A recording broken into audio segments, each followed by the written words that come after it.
My name is Kayla, and I'm 27 years old. For as long as I can remember, I have been the backbone of my family, Dee. Ever since my father passed away 5 years ago, the responsibility of holding everything together fell squarely on my shoulders. It wasn't something I chose, but something I accepted out of love and duty. My mum struggled to cope with the loss, and my younger sister Brianna, who is now 25, completely shut down. She never got a job, never offered to help with bills, and never took any initiative to contribute. I carried all of it: rent, groceries, utilities, car payments, even medical bills. I worked long hours at a corporate job I didn't particularly love, but it paid well. I clipped coupons, skipped vacations, and lived modestly to make ends meet. Despite the weight I bore, I never once complained. I believed I was doing what was right, keeping my family afloat, honouring my father's memory. But the more I gave, the more entitled Brianna became. She lived as though the world owed her luxury and ease, never once acknowledging the sacrifices I made. It was exhausting and, frankly, heartbreaking. Still, I kept going. I hoped she would grow up, find her path, and relieve me of the burden. But that hope would be crushed in the most shocking way imaginable. An incident that forever changed the way I saw my family, especially Brianna.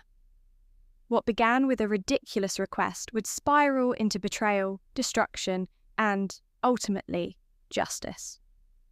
One Thursday evening, after I got home from an especially draining day at work, Brianna walked into the kitchen and asked to talk. Her tone was light and cheerful, which was already unusual, so I braced myself. Then, she dropped the bomb. "Kayla, I need $17,000, she said, smiling like she was asking for a cup of coffee. "I want to throw a luxury picnic for my friends. You know, with a private chef, champagne towers, florals, the whole 9 yards. I blinked. Surely she was joking. But the look in her eyes said otherwise. "Brianna, are you out of your mind?" I asked. $17,000 for an asterisk picnic asterisk? You don't even have a job. Do you know how many hours I have to work to earn that kind of money?" Her smile faded, replaced with a pout. "You're always so negative. I thought you'd be happy to do this for me. I never ask for anything." I was stunned. Never asks for anything? The irony was bitter. I'd been paying for everything: her clothes, her food, her phone, even her streaming subscriptions. I'd funded her life for 5 years without so much as a thank you. "I'm sorry, but the answer is no. I'm not spending that kind of money on something so frivolous. If you want a picnic, you can save up and pay for it yourself." That didn't go over well. She stomped off, shouting about how selfish I was, how I didn't care about her happiness. I tried to brush it off, thinking she'd calm down. I had no idea she was already planning her revenge.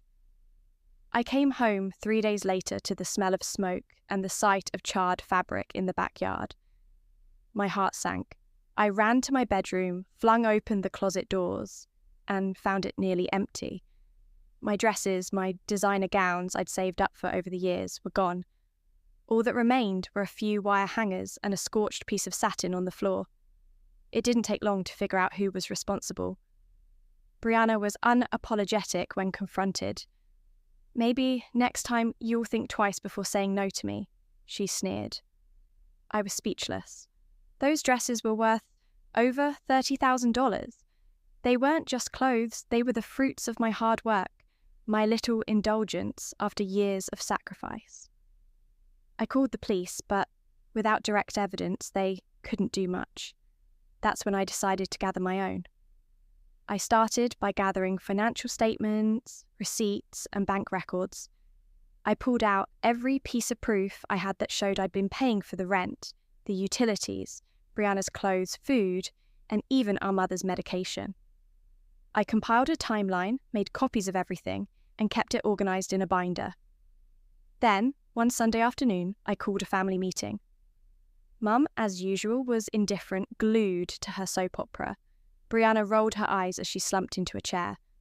"I want to talk about the truth," I began, setting the binder on the table. I have carried this family for 5 years. I've paid for everything.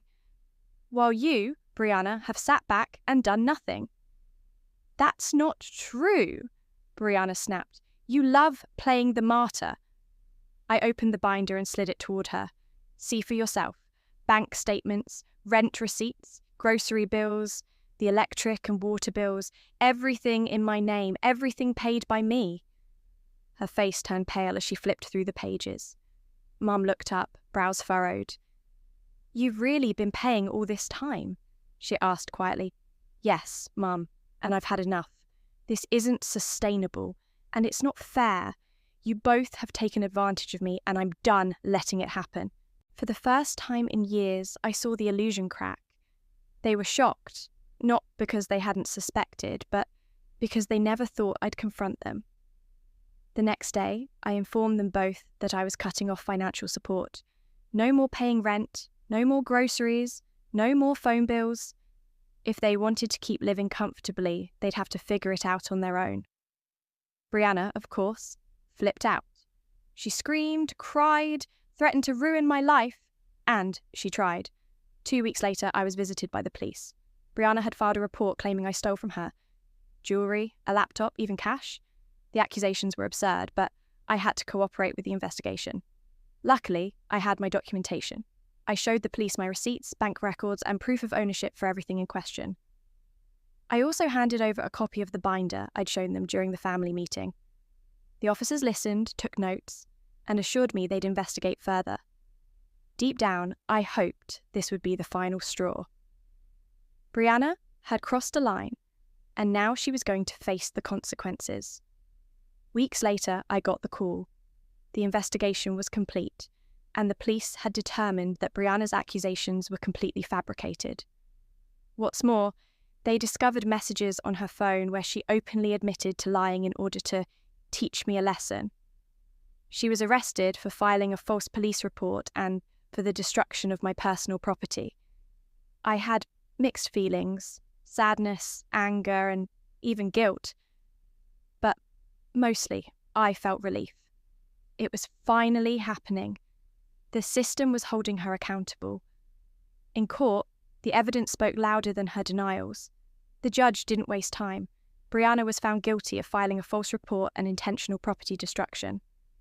She was sentenced to serve 200 hours of community service and ordered to pay me plus $50,000 in compensation for the burned dresses, legal fees, and emotional distress.